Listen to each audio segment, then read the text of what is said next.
sejahtera untuk kita semua. Salam, Om Swastiastu, Namo Buddhaya, salam kebajikan. Yang kami hormati Direktur Tindak Pidana Korupsi, yang kami hormati Wadil Tindak Pidana Korupsi, rekan-rekan penyidik, dan yang kami cintai dan kami banggakan seluruh rekan-rekan media. Hari ini, sore ini kita akan menyampaikan press conference dari Direktorat Tindak Pidana Korupsi terkait dengan dua kasus. Dua kasus itu, yang pertama adalah kasus tindak pidana korupsi dan tindak pidana pencucian uang yang terjadi di Dinas Perumahan dan Gedung Pemerintah Provinsi DKI Jakarta, di mana kasus ini merupakan kasus pengadaan tanah seluas 4,69 hektar dan 1.137 meter persegi yang diduga dilakukan bersama-sama oleh tersangka SUK dan RHI. Akibat tindak pidana korupsi dan TPPU ini mengakibatkan kerugian negara senilai 649 miliar rupiah. Kemudian yang kasus yang kedua yang akan disampaikan nanti adalah kasus tindak pidana korupsi dalam kegiatan pengadaan gerobak, di mana pengadaan gerobak dagang ini diperuntukkan untuk UMKM.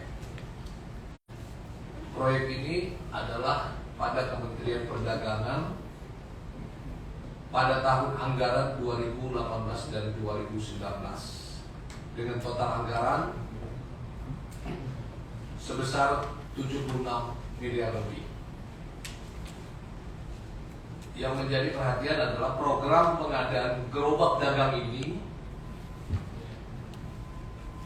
adalah bertujuan untuk membagikan gerobak dagang tersebut sebagai bantuan kepada pelaku UMKM di seluruh Indonesia, di mana tujuannya adalah mendukung pertumbuhan ekonomi. Namun dalam prakteknya terjadi markup dalam pengadaan gerobak dagang dan juga fiktif, sehingga terjadi kerugian negara. Selain kerugian negara, tentunya pelaku yang mestinya menerima gerobak dagang ini speknya menjadi berkurang, kualitasnya menjadi berkurang, dan juga ada yang tidak menerima, yang mestinya menerima dibuat fiktif sehingga pelaku UMKM ini tidak menerima gerobak tersebut. Nah, untuk lebih lengkapnya, marilah kita bersama-sama mendengarkan presentasi yang disampaikan oleh Bapak Brigjen Cahyono selaku Direktur Tindak Pidana Korupsi. Waktu dan tempat kami persilakan. Bismillahirrahmanirrahim. Assalamualaikum warahmatullahi wabarakatuh. Selamat siang, salam sejahtera. Jadi saya ingin menjelaskan beberapa permasalahan sebagaimana disampaikan oleh Pak Kabupatmas. Ada dua perkara. Pertama, pengadaan terkait tanah Cengkareng untuk pembangunan rumah susun. Sementara yang kedua adalah terkait dengan pengadaan gerobak. Saya mulai dari yang kedua terlebih dahulu. Jadi izin Pak, kalau rekan-rekan yang lain media, di dalam pengadaan gerobak ini sebagaimana disampaikan tadi itu diikut 2 tahun anggaran, yaitu 2 tahun 2018 dan 2019. Adapun yang menjadi dasarnya ini kita menentukan 2 RP karena 2 tahun anggaran. Di dalamnya itu ada tersangka yang berbeda, tetapi dari pihak penyelenggara negara ini satu. Makanya kita terbitkan 2 RP dulu. Yang pertama itu LP 0024 5 Romawi tahun 2022, tanggal 17 Mei 2022, Nah, sementara yang kedua itu LP A0225 di titik Barreskrim, di titik Barreskrim tanggal 19 Mei 2022. Kemudian untuk yang tahun anggaran yang 2018 ini sebesar 49 miliar. Jadi pengadaannya itu ditujukan untuk 7.200 unit gerbang yang harga persatuannya sekitar 7 jutaan. Kemudian untuk yang tahun anggaran 2019 ini sebanyak 3.570 unit dengan harga satuannya itu sekitar 8.613.000. Jadi totalnya ini sebanyak tahun anggaran sekitar 70. Sebagaimana disampaikan tadi oleh Pak Karopenmas bahwa ini diawali dengan adanya pengaduan daripada masyarakat yang seharusnya mendapatkan haknya, tetapi karena tidak mendapatkan haknya sehingga memberikan atau laporan kepada dinas kita. Setelah kita dalami melalui penyelidikan, maka pada tanggal 16 Mei itu kita tingkatkan kepada penyidikan. Itu menjadi dasar kita. Kemudian kita sudah melakukan pemeriksaan sekitar totalnya ada sekitar 20 orang, dan kemudian sekarang yang berjalan juga masih melakukan pemeriksaan beberapa pihak guna mendalami fakta-fakta yang akan kita cari sebagaimana pasangan pasal, yaitu pasal 2 dan pasal 3 Junto 55.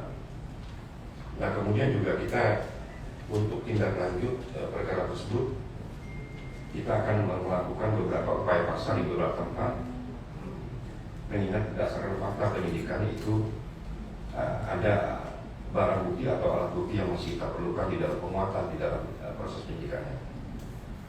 Kemudian di dalam penentuan PKN kita sudah berdiskusi dengan BPK, sehingga nanti akan ada kepastian tentang nilai real daripada pembantuan negara. Tetapi dari hasil tindakan yang sudah berjalan selama ini, kita sudah melakukan penyitaan terhadap ada beberapa gerobak itu yang tidak dikirim, dan dilakukan pendalaman bahwa terhadap gerobak tersebut belum dilakukan pembayaran. Namun faktanya terhadap pekerjaan tersebut sudah dilakukan pembayaran 100%. Itu yang pertama. Kemudian untuk yang kedua, ini sebagai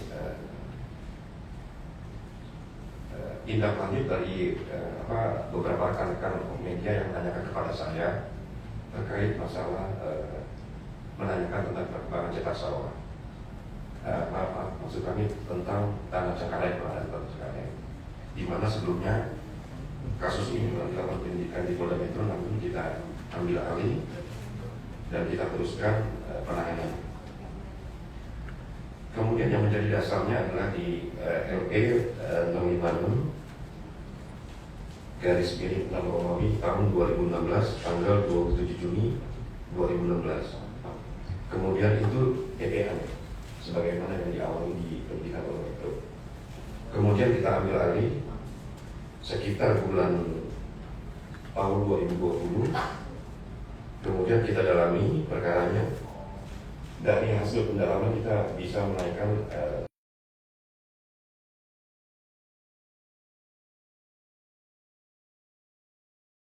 702 11 Romawi 2021 tanggal 23 November 2021. Kemudian untuk perkaranya sendiri ini diawali dengan TPA berupa tindak pidana korupsi pengadaan tanah seluas 4,69 hektar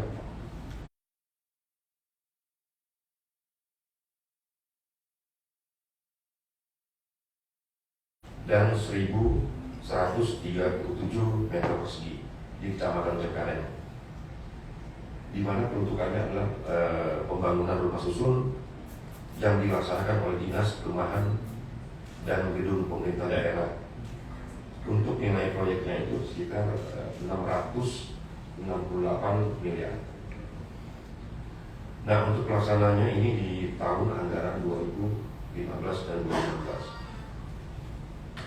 Kemudian untuk modus operandinya ini jadi sebagaimana tadi yang dijelaskan oleh Pak Karo, tersangka LHI membuat persyaratan penerbitan SHM secara tidak benar atau tidak sesuai dengan ketentuan sehingga terbit SHM atas nama saudari TNS.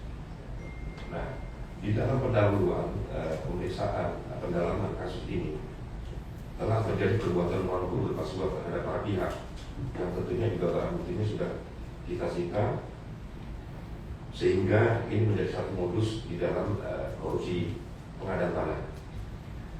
Kemudian setelah terbitnya SHM, tersangka LHI menawarkan tanah tersebut kepada Dinas Perumahan dan Gedung Pemerintah Provinsi DKI. Kemudian tersangka SUK, ini salah satu pegawai pada Dinas Perumahan, selaku PPK melakukan proses pengadaan untuk pembangunan rusun secara tidak benar. Jadi di sini ada fakta-fakta yang ditemukan ada persesuaian niat jahat antara SUK dan LHI. Terus kemudian setelah dilakukan pembayaran terhadap LHI sebesar 668 miliar, tersangka melakukan penarikan beberapa kali terhadap uang tersebut. Kemudian dilanjutkan dengan melakukan penukaran terhadap mata uang asing, kemudian menggunakan uang hasil tersebut untuk membeli beberapa aset yang ada di Jakarta berupa bangunan dan juga ada aset-aset lainnya. Kemudian juga ada berdasarkan fakta yang kita dapat, LHI juga ada melakukan transfer beberapa kali ke luar negeri. Nah, di sini akan kita dalami, di mana kita sudah bekerja sama dengan otoritas luar negeri FBI untuk terkait masalah yang transfer ke luar negeri. Kemudian untuk pasal yang dilanggar adalah pasal 2 dan pasal 3 Undang-Undang Korupsi, kemudian pasal 3 Undang-Undang Pemberantasan Pencegahan Tindak Pidana Pencucian Uang. Nah, itu.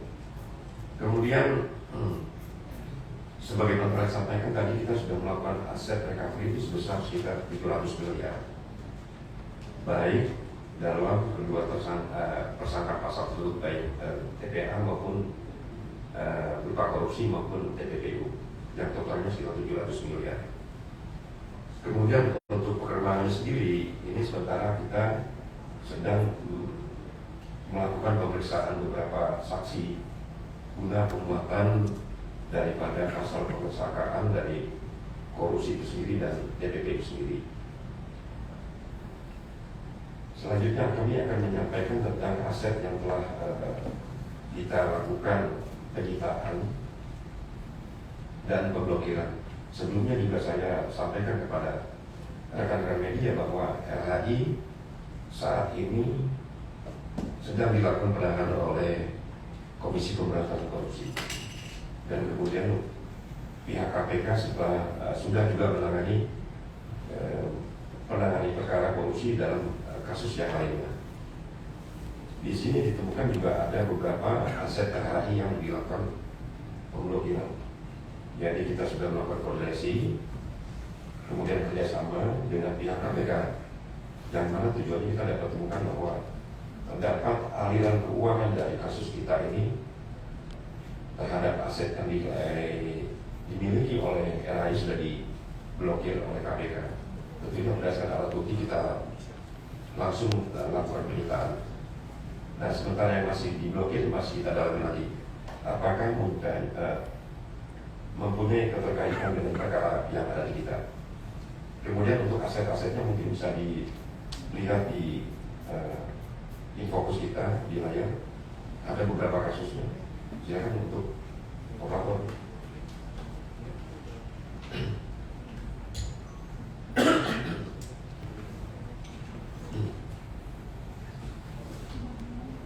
Coba langsung operator, saya minta operatornya mana?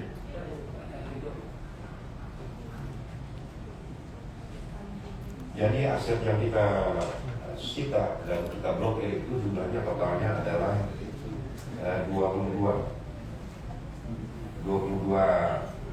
lokasi ya. Ini ada di Jakarta dan Bali. Operatornya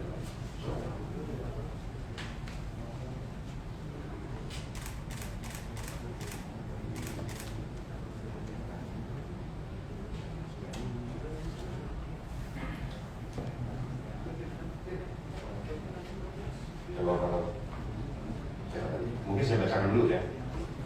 Yang pertama ini aset yang telah dilakukan penyitaan, yang telah dilakukan penyitaan. Yang pertama ini tanah dan bangunan. Tanah dan bangunan seluas 743 meter persegi dengan SAN nomor 044550. Jadi nomor SAN-nya adalah 04550 yang berlokasi di Jalan TB Simatupang, Cilandak, Jakarta Timur. Ini untuk nilai asetnya sebesar 40 miliar 865 juta rupiah. Ini ya. Ini lokasi di TB Simatupang, sudah kita pasang pelan sebagaimana layar di sebelah kiri.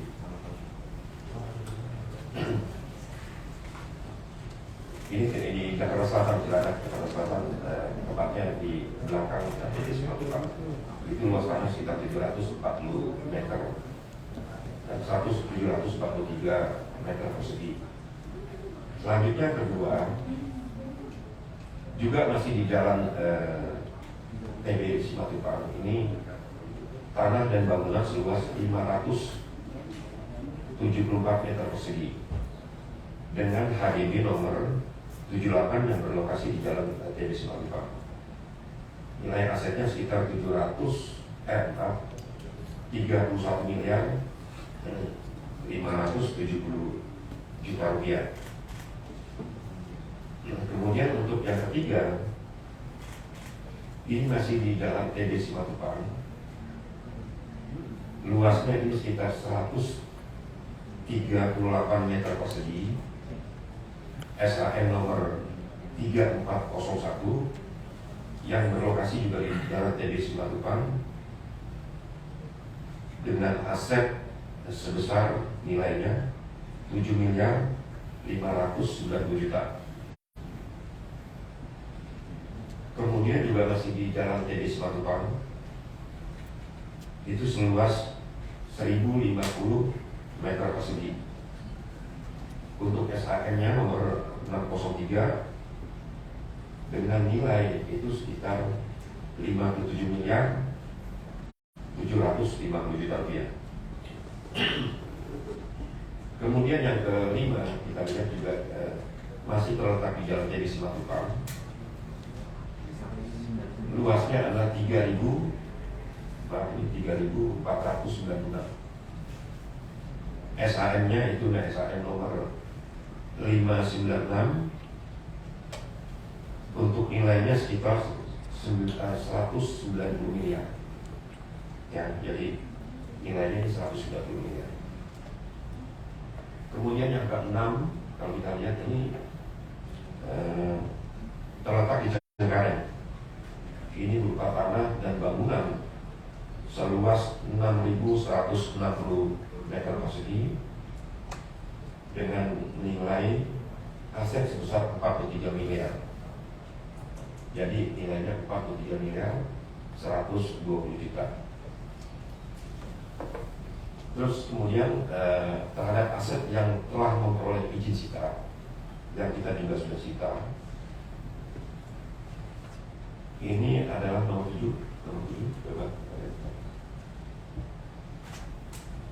Ini tanah dan bangunan seluas 594 meter persegi dengan SAN nomor 2718.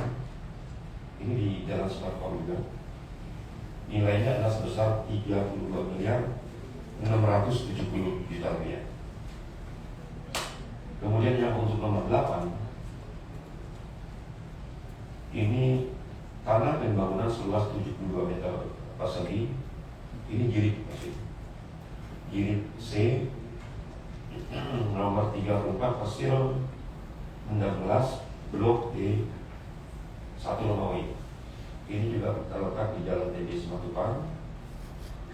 dengan nilai sekitar 3.960 juta rupiah. Kemudian yang nomor 9 ini juga masih di daerah TB Simatupang, berupa tanah dan bangunan seluas 450 meter persegi. Nilai SHM, nomor SHM-nya itu nomor 603, yang sebelah kiri yang nomor 9. Kemudian untuk nilai aset itu sekitar 24 miliar.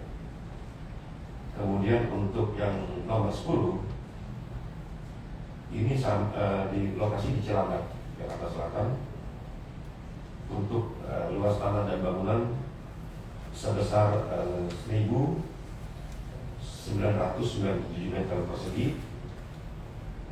Untuk SHM-nya adalah sebesar nomornya adalah 2463. Untuk nilainya adalah sebesar 29 miliar 925 juta rupiah. Kemudian untuk yang nomor 11 kalau kita lihat dulu, ini tanah dan bangunan juga masih berlokasi di TB Simatupang. Luasnya adalah 1.100, luasnya adalah 24 meter persegi, nomor 11.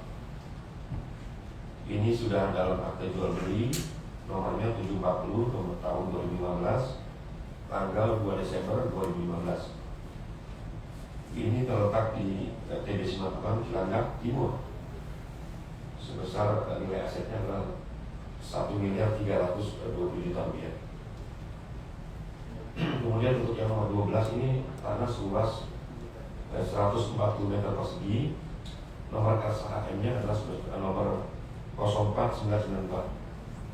Terletak di TB Simatupang, Cilandak Timur sebesar 7 miliar 700 juta rupiah. Kemudian untuk nomor 13, lanjut. Ini tanah dan bangunan seluas 242 meter persegi dengan nomor SHM 4364. Untuk nilai aset adalah sebesar 6 miliar 50 juta rupiah. Kemudian untuk yang 14 ini berupa tanah dan bangunan seluas 60 meter persegi dengan nomor SHM 4365. Ini terletak di TB Simatupang tapi Cilandak Barat dengan nilai 1 miliar 500 juta rupiah.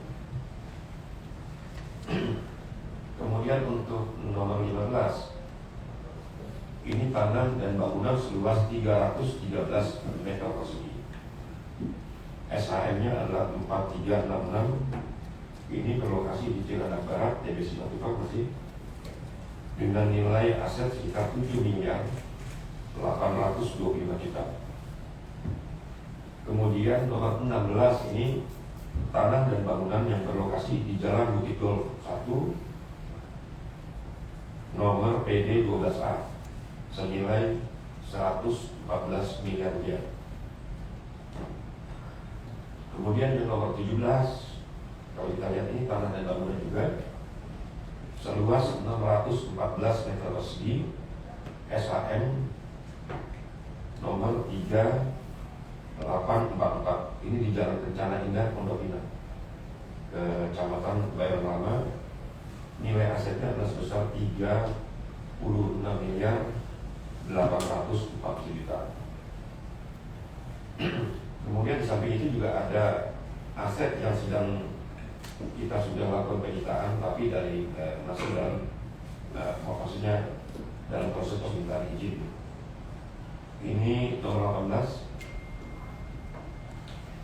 Ini tanah dan bangunan seluas 3.600 meter persegi, SHM 4233, berlokasi di Denpasar, Bali, dengan nilai sebesar 54 miliar rupiah. Kemudian juga ada tanah dan bangunan seluas 258, SHM 9379, sama juga terletak di Bali, di di Komplek Utara Regency dengan nilai sebesar 3.354 juta rupiah. Sementara ada aset yang diblokir itu berupa tanah seluas 182 ini di Palmerah. Adapun nilainya adalah 2.730 juta dan saham kepemilikan daripada tersangka itu di Pondok Indah Gold sebesar 1,2 miliar. Selanjutnya, sebagaimana tadi sampaikan bahwa kita sudah melakukan kerjasama dengan KPK di dalam rangkaian KPK. Kita juga masih mendalami, ada beberapa aset yang masih kita dalami, apakah ini mempunyai kaitan atau sumber asalnya berasal dari kejahatan korupsi atau tidak. Kalau kita lihat nanti bagaimana hasil diskusi kita dan koordinasi dengan KPK, kita akan sampaikan perkembangan kita. Demikian kira-kira penyampaian dari sana. Mungkin silakan kalau ditanya. Terima kasih. Terima kasih Bapak Direktur Tindak Pidana Korupsi atas presentasi yang telah disampaikan. Untuk rekan-rekan wartawan, bila ada yang ingin ditanyakan terkait dengan yang disampaikan, silakan. Ya, Michael, silakan.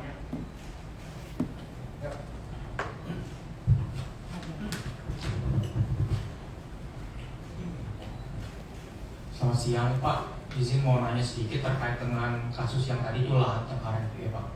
Kan tadi kan disebutkan kalau misalnya total aset yang sekitar kira-kira 700 miliar ya. Padahal kerugian keuangan negara tadi sekitar 660 miliar. Itu tuh kelebihan aset yang disita itu nantinya kan kalau biasanya untuk pembelian kerugian negara, tapi kan ini lebih dari kerugian negara untuk apa kelanjutannya. Terus juga kan ada beberapa aset tadi kan mungkin bisa diceritakan Pak gimana proses penemuan asetnya, karena kan ada beberapa aset tadi mungkin disebutkan beberapa properti di wilayah kayak di Simatupang itu Pak ada indikasi terkait apa gitu, memang mereka dia mempunyai banyak aset properti di sana, dan juga cara penemuannya itu gimana Pak. Terus juga yang ketiga terkait dengan aset yang di luar negeri tadi Pak, apakah itu ada sudah diketahui mungkin ya wilayah-wilayah negeri mana yang memang dituju sebagai sumber dia melakukan investasi atau pencucian uang. Terus juga apakah memang ada aset-aset berupa tanah dan bangunan yang dicari luar negeri untuk penyitaan Pak. Terakhir mungkin ada yang intinya Pak, untuk modus pencucian uangnya bagaimana, apakah memang dia melakukan pencucian itu lewat koleganya atau keluarganya, itu aja sih Pak. Makasih.